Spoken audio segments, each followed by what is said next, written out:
जहाँ मोमोज और वड़ा पाव खा के दिल्ली मुंबई के लोग फूलते जा रहे हैं, वहीं सूरत के लोग पोंग खा के अपनी सेहत मना रहे हैं, जो कि न केवल पौष्टिक बल्कि खाने में स्वादिष्ट भी होता है। तभी तो इसके पीछे पूरे गुजरात के लोग पागल है। तो चलिए आपको दिखाते हैं 1500 वर्ष से खाए जाने वाला पोंग आखिरकार ज्वार के दानों से कैसे बनाया जाता है। तो सबसे पहले सीधा खेतों से यहाँ पे कच्चे हरे ज्वार को लाया जाता है, जिसकी छटाई होती है। इसके पत्तों को अलग करा जाता है और इसके फूलों को अलग। सारी ज्वार को अच्छे से छाटने के बाद बारी आती है इस छटी हुई ज्वार को भट्टी के पास लेके जाने की। अब बारी आते ने भट्टी में सेकने की। अब एक एक करके इसके सारे फूलों को डाल दिया जाएगा गर्मा गर्म रेता के ऊपर, और इसके ऊपर से भी एक गर्मा गर्म रेत डाल दी जाएगी, तभी तो इसकी अच्छे से सिकाई होगी।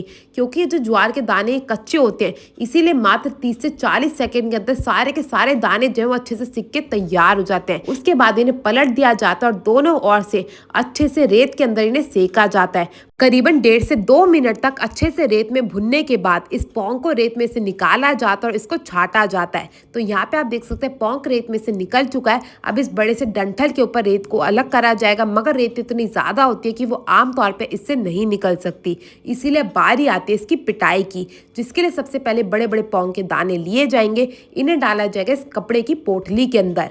पोंग के फल को अंदर डालने के बाद इसकी पिटाई का कार्यक्रम शुरू करा जाता है, और ये दृश्य होता है देखने लायक। गाने की धुन पे पोंग की पिटाई देख के तो मन मुक्त हो जाता है। तो यहाँ पे आप देख सकते हैं करीबन सुबह से लेकर शाम तक इसी प्रकार से पिटाई का कार्यक्रम चलता रहता है, और इसी के दौरान जितनी भी रेत लगी होती है उसे अलग कर दिया जाता है। फिर डंठल से पोंग को अलग करा जाता है, और उसके बाद बारी आती है इसका छिलका उतारने की, जिसके लिए इन्हें डाला जाएगा इस बड़ी सी मशीन के अंदर। इस मशीन का काम होता है छिलका उतारने का। इसमें सारे के सारे पोंग को एक तरफ से डाल दिया जाता है, और इस मशीन के जरिए दाना एक तरफ से निकलता है, जो इसका छिलका होता है वो भी एक तरफ से।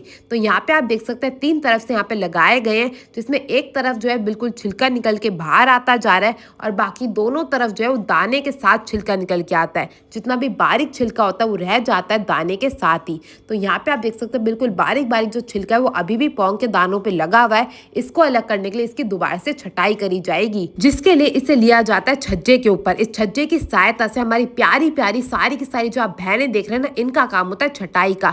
बड़ी सावधानी से यहाँ पे छटाई करी जाती है, ताकि एक भी छिलका ना रह जाए, और जो भी पोंग खाए ना वो इसके गुण गाता रह जाए। करीबन 15 से 20 मिनट तक ये कार्य इसी तरीके से निरंतर चलता रहता है, और सारे के सारे पोंग के दानों की छटाई करी जाती है। तो यहाँ पे आप देख सकते हैं पोंग के दाने छट गए हैं। अब ऊपर की ओर से जितने भी दाने होते हैं उन्हें जो है एक छज्जे से दूसरे छज्जे पे निकाल लिया जाता है, और इसी प्रकार पोंग हो जाता है बनके तैयार, जो कि खाने में बहुत ही स्वादिष्ट है। आपको जब भी मौका मिले सूरत जाके इसे खाना मत भूलिएगा। मैं मिलती हूँ आपसे अगली वीडियो में, तब तक के लिए जय सिया राम।